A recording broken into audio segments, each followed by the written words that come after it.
Turkey detains more than 1,000 people amid protests since Istanbul's mayor's arrest. Good evening, this is News at 7 on Western Spring Television. My name is Okpayemuni. The Nigerian Correctional Service has confirmed the recapture of 5 out of 12 inmates who escaped from the medium security custodial center in Curfew, Kogi State, following a security breach on Monday morning. The NCOS spokesperson, Abubakar Umar, disclosed this in a statement on Monday. According to the statement, the escape occurred when a group of inmates manipulated padlocks in one section of the facility, allowing 12 individuals to flee. Upon learning of the incident, the Acting Comptroller General of Corrections, Sylvester Onwakuche, quickly mobilized a response in collaboration with heads of security agencies and the Senior Special Assistant to the Governor of Kogi State. Personnel were dispatched to secure the facility, restore order, and initiate a manhunt for the escapees. The NCOS spokesperson said efforts were continuing to apprehend the remaining 7. Earlier, Acting Comptroller General Nigeria Correctional Service disclosed that one of the officers of the Correctional Service was killed by the escaped prison inmate. Mr. Nwakuche called on the general public to provide security agencies with all the needed information that will lead to the arrest of all the prison inmates who escaped from the custody. In the meantime, the Minister of Interior, Ilobu, has ordered an immediate investigation into the jailbreak at the Curfew Correctional Center in Kogi State. The minister described the incident as unfortunate and assured Nigerians that all escaped inmates will be recaptured using advanced biometric technology and other security measures. In a statement by Special Advisor on Media, Babatunde Alao, Dr. Tunjojo emphasized the government's determination to uncover the circumstances surrounding the prison break. He also directed the Acting Comptroller General of the Nigerian Correctional Service to visit the facility and conduct a comprehensive security audit. He further assured the Nigerians that the authorities would leave no stone unturned in tracking down the fleeing inmate. Here in Osun State, Governor Ademola Jackson has visited Ilobu, Erin Osun, and Ifon to assess the impact of a 24-hour curfew imposed on the communities. The governor visited the communities on Monday in company of security agents.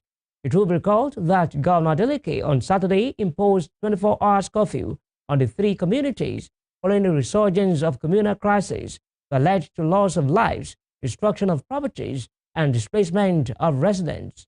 While the Osun State House of Assembly has tasked the Osun State Emergency Management Agency, OSEMA, to provide relief materials and temporary shelter for those displaced by the communal clashes in Ifon and Ilobu. This is as the Assembly expressed sympathy to the people of the affected communities over the recent communal clashes, which claimed lives and led to the destruction of goods and properties. At the plenary presided over by the Speaker of the Assembly, Adewale Jackson, on Monday, the Assembly commended the proactive measures taken by Governor Adeleke to address the situation swiftly. It comes as the Osun State Police Command says it has arrested 3 suspects for breaching the curfew armed with a Dane gun. Meanwhile, former governorship candidate of the Social Democratic Party, SDP in Osun State, Goke Omigbodun, has waded into the resurgence of communal clashes in Ifon, Ilobu, and Erin Osun communities, calling on government to conduct a proper survey of the disputed areas. It will be recalled that Governor Ademola Jackson on Saturday imposed 24-hour curfew on the affected communities. Speaking on WSTV's Morning Spring, Mr. Omigbodun urged the government to implement solutions that would benefit the people of Ilobu, Ifon, and Erin Osun. He also criticized Governor Adeleke for allegedly disrespecting the traditional rulers of the 3 communities through his public threat to suspend them over the recurring crisis. I would have handled the matter almost exactly as the governor has handled them. There's only one reservation that I have in all that he did. And I always like people to listen to me properly so that they don't just run into conclusions. Please. I would not have openly threatened to suspend the traditional rulers. All those other points listed would have been there. 98%. But that 2% is crucial. We are a cultured people. Why are we blaming a president, Bola Ahmed Tinubu, for suspending the governor of a state? And even if in this case, yes, the governor, through the local government chairman, can suspend, has powers over the traditional rulers. Where are those even his local government chairman? Which of the sets of fake chairmen will he use? The fake APC chairman or the fake PDP chairman? And does he have powers directly to, in fact, suspend traditional rulers? I'm not sure about that. But even if he did, our traditions should be respected. They are our fathers. I would rather, if I were in his shoes, go into the bedroom of each of them. Baba, you're on your way out if things do not improve. And then I will come out. You rather do that, Just but wait. not publicly. Not publicly. And then I will now come out. Baba, Odowo, you, please assist us to know that things, to ensure that things go well. Not that you openly threaten KBACs that you are going to depose them. How do you want the people of the town to further respect them? Baba Edake, as of Ngomina kan yoyin.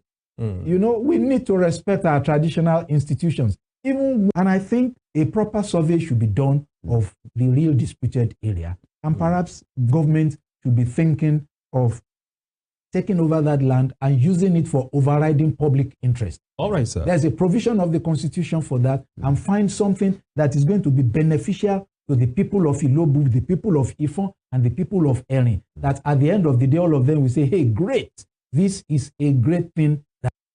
In the meantime, Chairman of the Christian Association of Nigeria in Osun State, Reverend John Adeleke, has issued an appeal to the Orolu Report Traditional Council to allow peace to reign in Ifon, Ilobu, and Erin Osun communities.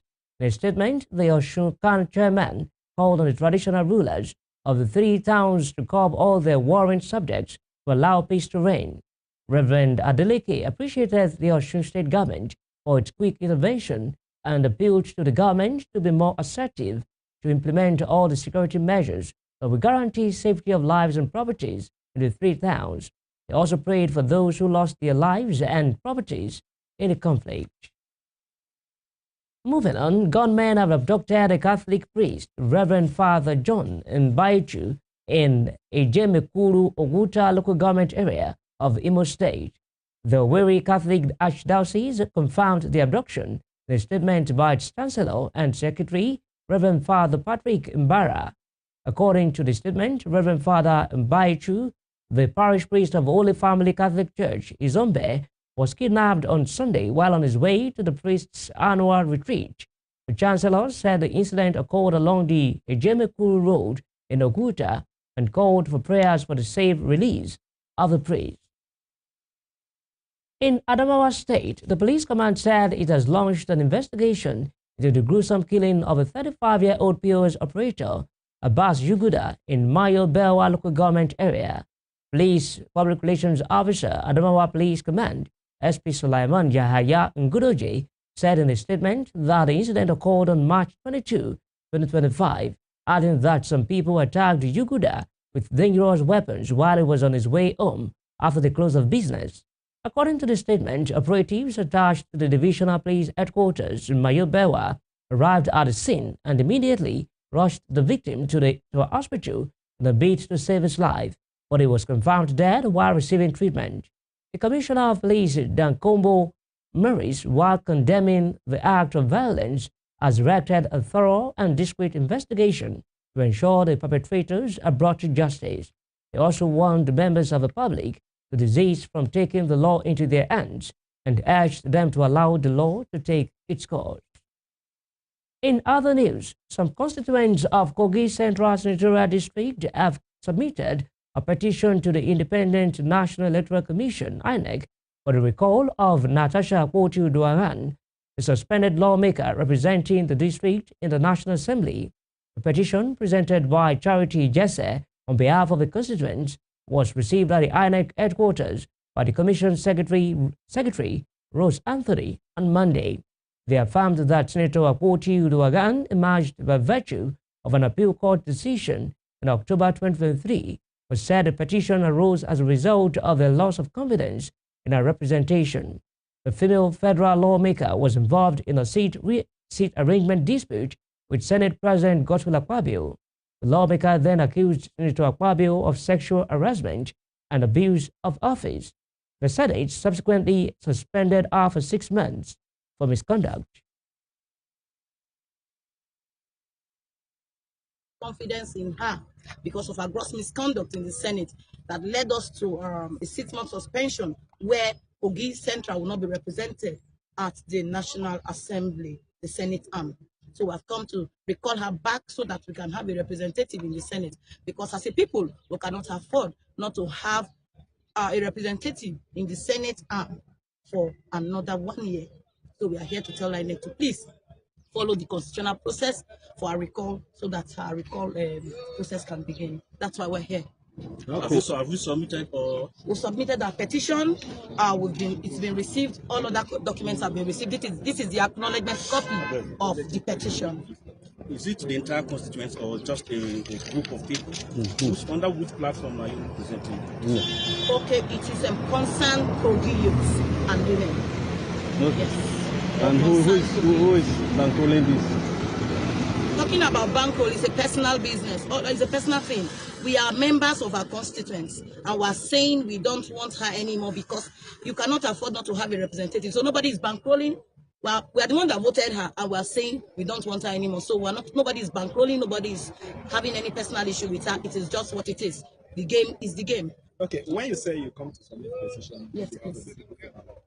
Is it a process that maybe you have collected the signature already or you're about to do that? What are the things you have done already? Okay, thank you very much. We all know the INEC rules. You cannot submit a petition without having to go and get signatures of registered voters, and that's why we're now saying, as a people, we are recalling her back from the Senate because we have gotten what it takes to recall her back from the Senate. Like how many number of registered voters? We have 488,000 registered voters from Kogi Central, and as I speak to you right now, we have more than 250,000 voters that have signed for her recall. Okay. So what was the response from INEC? Like you know, INEC is an institutional body, and its constitution is binding them, and as such, they will have to follow due process. So they will get back to us and they will do their job. Your name, ma'am? My name is Omali Charity JC. Meanwhile, suspended Senator representing Kogi Central, Natasha Akpoti Uduaghan, as the night reports that she apologized to the Senate over the issue that led to her suspension. Senator Akpoti Uduaghan, in a statement on Monday, described the claims as false and misleading, insisting that she still stands by her position. She criticized those spreading the false reports, accusing them of trying to twist the truth and mislead the public. The senator, who was suspended after a disagreement with the Senate leadership, said she remains committed to defending the rights of the people. She also claimed that some individuals were trying to manipulate public opinion with fake statements. Senator Akpoti Uduaghan also expressed concern over what she called a planned effort to silence a voice in the National Assembly. Talking health, Nigeria's First Lady Oluremi Tinubu on Monday said one person dies of tuberculosis every 7 minutes, despite it being a preventable and curable disease. Senator Tinubu stated this at a community outreach in Sauka, Abuja, to commemorate the 2025 World TB Day. World TB Day is commemorated on March 24 annually to raise TB awareness and mobilize efforts, including political commitment to resources and healthcare financing for TB towards elimination. The First Lady described TB as a national emergency that needs to be addressed urgently because it is preventable and curable. She stated that the federal government is committed to eradicating TB through strategic investments in diagnostics, treatment, and prevention. As a global and national star TB champion, Senator Tinubu reaffirmed a commitment to tackling TB by advocating for more funding, policy reforms, and resource mobilization to support TB awareness and treatment. You're watching News at 7 on Western Spring Television. Still to come. Nigeria police arrest 13 suspected kidnappers in multiple operations across different states. We'll bring you more on this when we return.